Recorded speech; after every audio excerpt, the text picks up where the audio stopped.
मैंने आमर पणस इडली होगला समस्ते ये बिका घरे करी खाँदु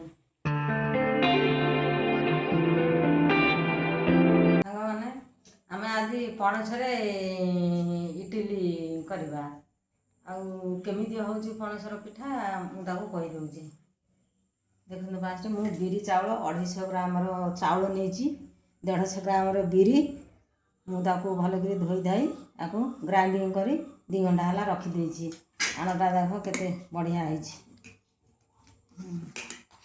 होपर आम आधे दबा कि लुण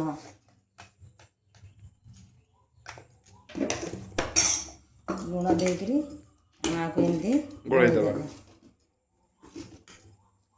गलदेले तापर आधे आनचे पणस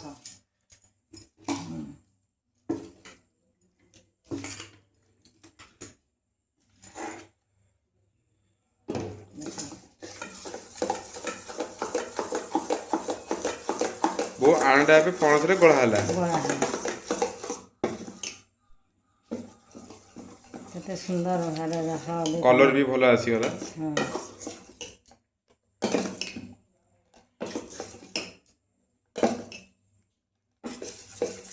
आउ टिके लुण दवा पणसटा पड़ा तो आउ टिके लुण दवा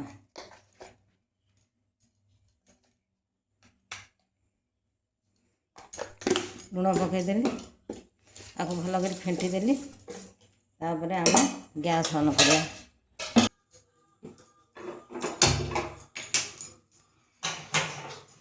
आम इडली छांच को बसईदेला इडली छांच गरम हो गले तापर आम पिठा बसे मैंने एथरक इडली छांच गरम हो गला आम आधे किसी तेल दबा तेल देले पिठाटा भल भाव उठिज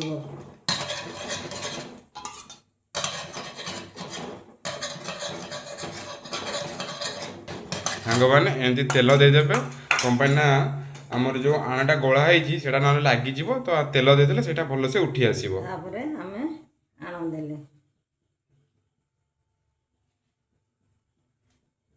पणस जेतबेले ताकू चकड़े तार जो पारुटा को बाहर करदेवे बाहर करी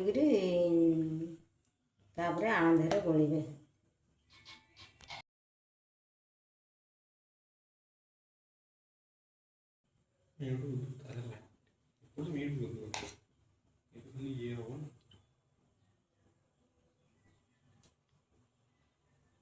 हमरा सरेला एबे आको आमे तापरे नेजे किछि चारु मगज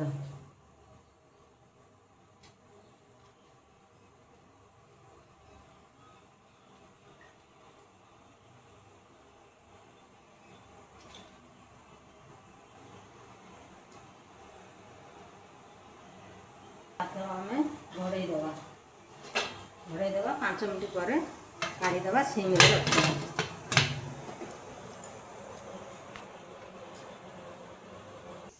देखो सांग मैंने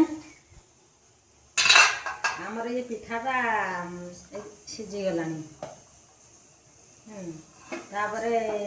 पणसर बास्ना केमिति बढ़िया बास्ना होची आ भल सुंदर भी देखा जाउची आपण मैंने आपको निश्चिंत ट्राई करी खाइबे गैस बंद कली आपको 2 मिनट खाली छाड़ी दउची ठंडा हो गले बाहर कर दबा तापर टेस्ट करिया केमिति हेची तापर ओटे छुंक दिया हो देखो सांग मैंने मुझे चारु मगज देती पिठाटा सीझी जाइए तापर आको आम काढ़ीदबा केते सुंदर भाव छाड़ी जाऊँगी ये ठंडा हो जाए पिठाटा भल भाग छाड़ी हो जाऊँगी केते नरम होइछि आपको समस्ते घरे बनैकी खाई स्मेल भी भल अछि सांग माने बढ़िया भाव भी सीझी जाइए पूरा नरम बास्ना भल तापर आम कौन करिया एबे हमें आपको कौन करिया बो आपको गोटे छुंक देवी ଏଥର କଡ଼େଇ ଗରମ ହେଇଗଲା। ଆମେ ଆଗରେ କିଛି ତେଲ ଦେବା। ତେଲ ଟିକେ ପାଣି ଥିଲା ତ ତାପରେ ଆମେ ଦୁଇଟା ଶୁଖିଲା ଲଙ୍କା ପକେଇଲେ ହେଇଗଲାଣି। ତାପରେ ଆମେ ଜିରା ଦେଲେ। ତାପରେ ଭୃଷଙ୍ଗ ପତ୍ର ଦେବା। ଦେଖେଇଲୁ ଦେଖ ସାଙ୍ଗମାନେ ଏଇଟା ହେଉଛି ଭୂଷଣ ପତ୍ର।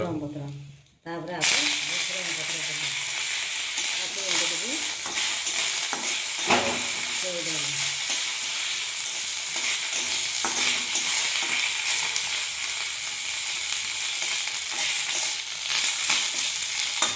ତାପରେ ଆମେ ଆଗରେ ଅଳ୍ପ କିଛି ପାଣି ଦେବା।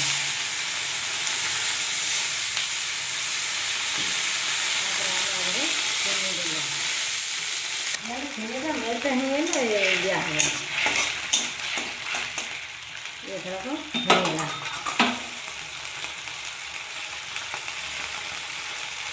ତାପରେ ଆମେ ଗ୍ୟାସ୍ ବନ୍ଦ କରିବା।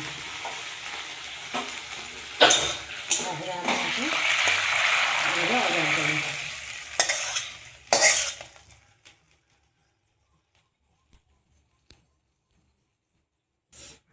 ଦେଖ ସାଙ୍ଗମାନେ ଆମର ପଣସ ଇଟିଲି ହେଇଗଲା। ସମସ୍ତେ ଏଇବିକା ଘରେ କରିକିରି ଖାଆନ୍ତୁ। ସାଙ୍ଗମାନେ ଆପଣଙ୍କ ଆଡ଼େ ଏଇ ଯେଉଁ ଭୂଷଣ ପତ୍ରକୁ କ'ଣ କହନ୍ତି ନିଶ୍ଚୟ କମେଣ୍ଟ କରି କହିବେ। ସାଙ୍ଗମାନେ ଏବେ ଆମର ପଣସରୁ ଇଟିଲି ସରିଯାଇଛି। ଏବେ ଆସନ୍ତୁ ପିକୁନାକୁ କହିବା ଟେଷ୍ଟ କରି କହିବ କି କେମିତି ହେଇଛି। ଚାଲନ୍ତୁ ପିକୁନା, କେମିତି ହେଇଛି? ମୁଁ ଆପଣଙ୍କୁ ଟେଷ୍ଟ କରି କହୁଛି ବର୍ତ୍ତମାନ କେମିତି ଲାଗୁଛି।